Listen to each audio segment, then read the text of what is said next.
Good afternoon, everyone, and thanks for joining this webinar this afternoon. I'm going to look at how we can use MZ data to support employment outcomes. It's nice to see some old friends have joined us today, and also some new names have joined.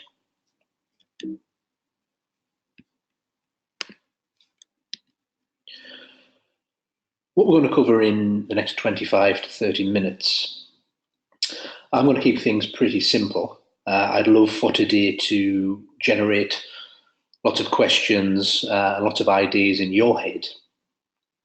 And I'd love for us to have a conversation offline following today's webinar around any of the issues that really resonate with you.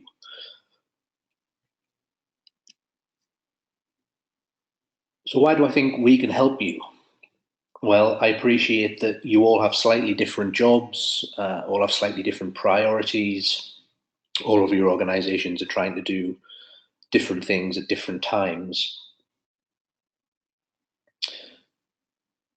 But I bet at least some of what is on the screen resonates and means something to you.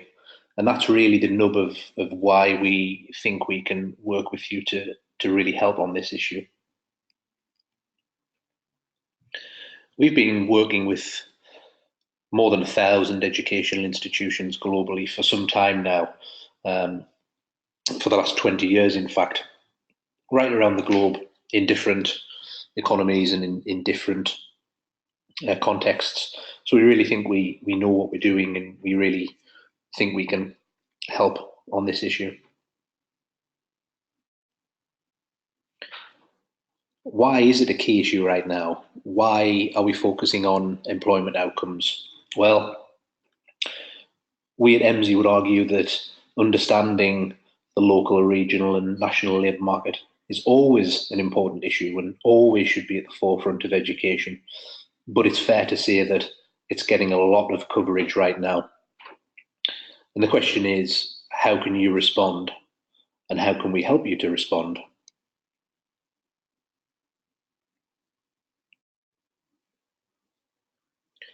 So we have this big focus right now on successful employment outcomes. Lots of people are talking about it. We also know that there's lots of data on the labour market out there, lots of sources and lots of reports, and we often see things in the press about the labour market.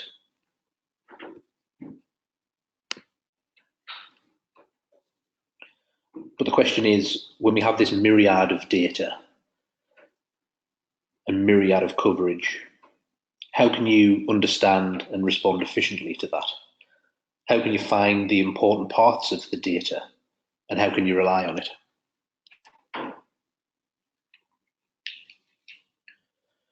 Well, from our experience of doing a lot of work on this agenda, we've got 5 quick steps that we think can help.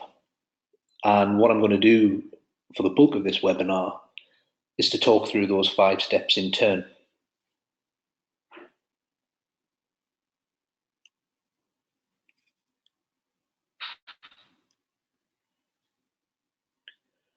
So firstly, all institutions have a course offering. It might be 10 courses, it might be 100 courses, it might be 1,000 courses. But it's a good place to start. It's the core of what you guys do as educational institutions.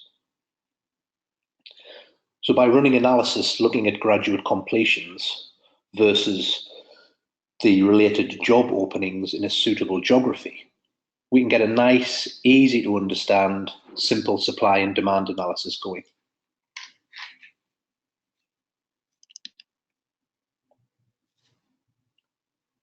In this case, supply being course completions and demand being jobs in the local economy.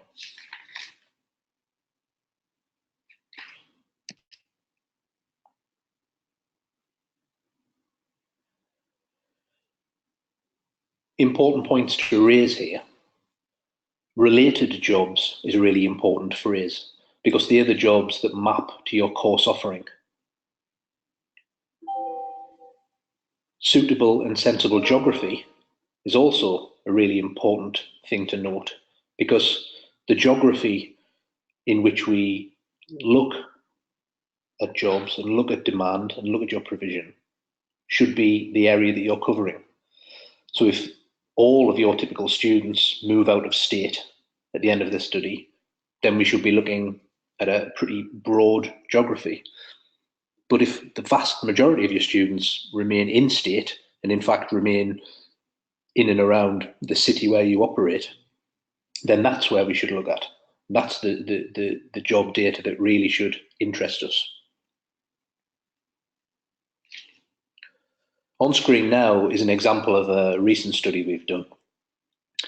The pale green bars are the related jobs, and the blue bars are the course completions from this particular institution. And quite quickly there you can see that some of the course areas, some of the related jobs are suggesting an oversupply into the local labour market. Some are suggesting an undersupply, and some are suggesting that the balance is quite right.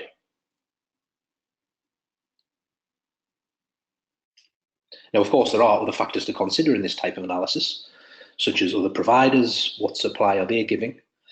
What about the existing workforce and how's that shifting? And what about other people who are looking for jobs? They're going to play an important role as well. But by looking at current courses in this fairly simplistic and easy way, we get a really, really useful starting point and a really, really useful pointer towards the direction that we might want to take things. If we move beyond the current courses that you guys offer, what's the wider picture here? What's the wider industry and occupation or job picture? And understanding how industries are made up in your region of interest is really, really important. And why that's important is that industries are made up of lots of smaller sub-industries. So there's lots of more granular levels of data and detail that we really should be aware of. So we hear lots of things about healthcare, or we hear lots of stories about engineering. Well, is that really useful for what you're trying to do in your job? Probably not. Are we talking about mechanical engineering? Are we talking about electrical engineering? Because the needs of those industries are quite different. The courses that you offer are quite different. The particular content that will be of interest to an employer is quite different. Likewise with healthcare, are we talking about nurses, doctors, or are we talking about hospital managers? Are we talking about construction within hospitals? What's really going on?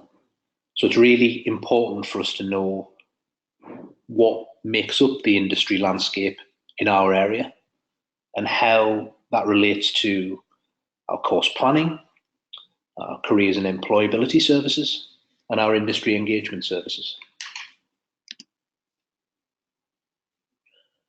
Just as it's important to know the detail that sits beyond industry headlines, it's also very important for us to know what sits behind the detail of occupation or job headlines. This is an example slide that we've pulled from our analyst system, which houses all of the MZ labour market data. So this is the top 10 occupations in a particular city region here in Australia. And it's top 10 in the sense of those jobs that are going to have the most annual openings in the next 5 years. And you can see there that there's a pretty broad range of jobs. And in the jobs, there's a pretty decent amount of openings for each of those on an annual basis. But which of these jobs match to your offer? Which of these jobs are interesting to you and do you think would be interesting to your students? It might be all of them if you're offering a fairly broad, holistic career and employability service. Or it might be a small number of them if you're more focused on particular industries or particular areas where your university is looking to develop. Think about which of these could be worth further exploration.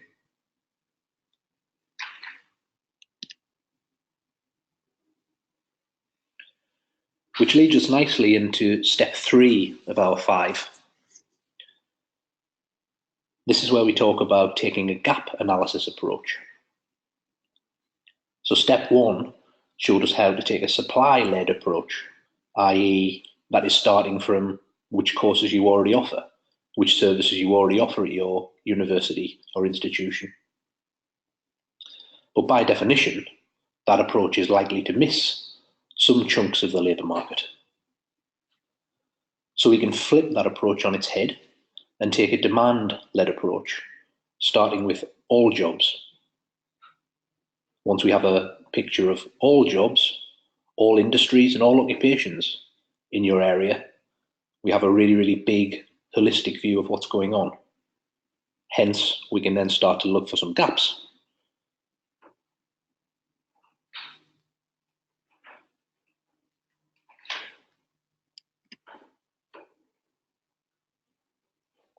So what exactly does a gap analysis do?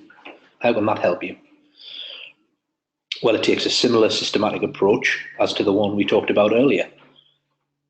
We're using granular data, granular analysis to really get under the headlines and to really find out what's going on.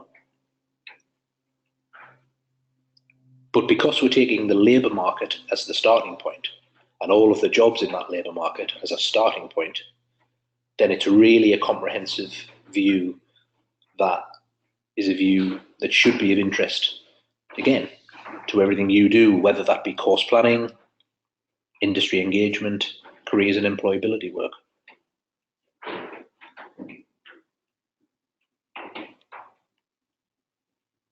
Again, here's an example from another study that we've recently completed.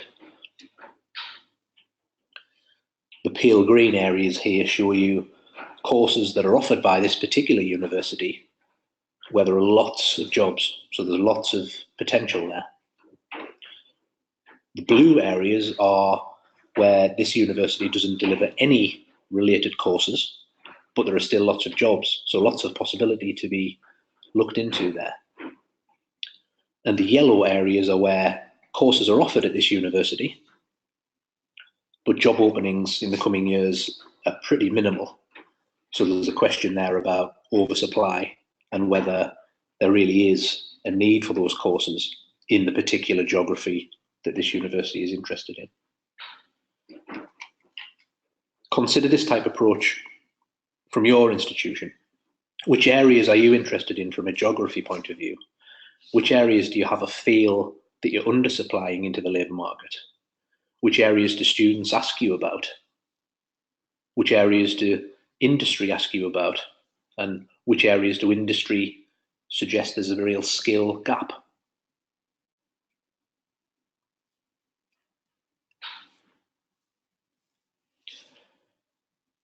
Now, step 4 of 5 is one that just seems like pure common sense, and that's implementing the findings. But our experience right around the globe shows us that sometimes this doesn't really happen. And we can understand why, to an extent, because analysis like this can typically involve lots of detail, lots of information, and potentially lots of complexity. So the key really is to focus on the particular areas that are pertinent to your area of work, to your institution, to your local labour market. Now, the content on this next couple of slides isn't really important, so you don't need to pull out a magnifying glass. This is another example of where we've run some data for a client, a vocational institution in this case. And what they did was simplify all of that analysis down into strengths, opportunities, and threats. And they looked at 5 potential course areas that fell into each of those 3 categories.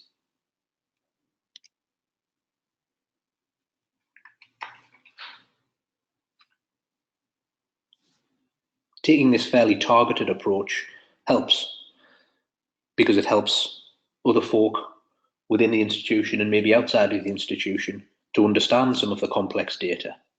And it allows you to start to make actionable decisions and real decisions quite quickly.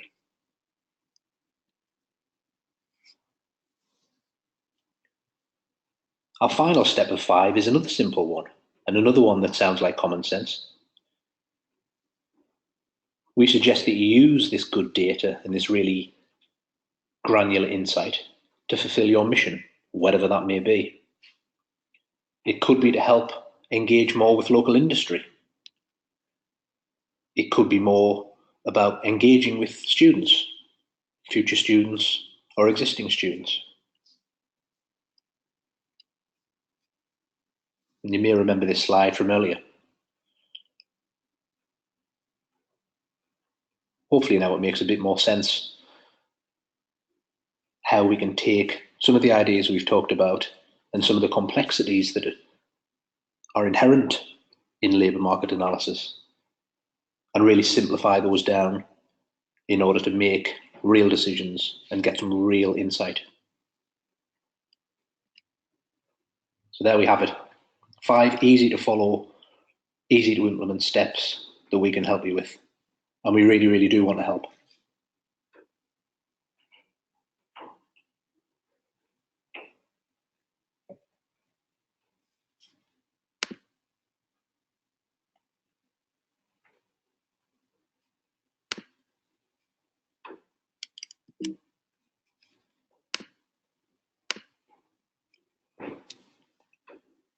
So what happens next? What are the next steps here? Well, I'll send you a 5-step guide that talks about everything we've talked about today and gives some more examples and some more data that sits behind some of those ideas.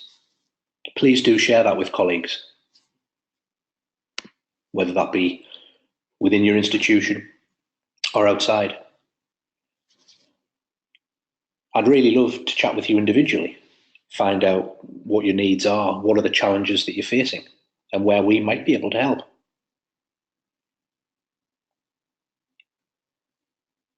If anyone's going to the Universities Australia conference in Canberra next week, I'm going to be there with some colleagues. Please do drop me a line and I'd love to meet up for a coffee, or dare I say a glass of wine, and we'll have a chat about where we might be able to work together.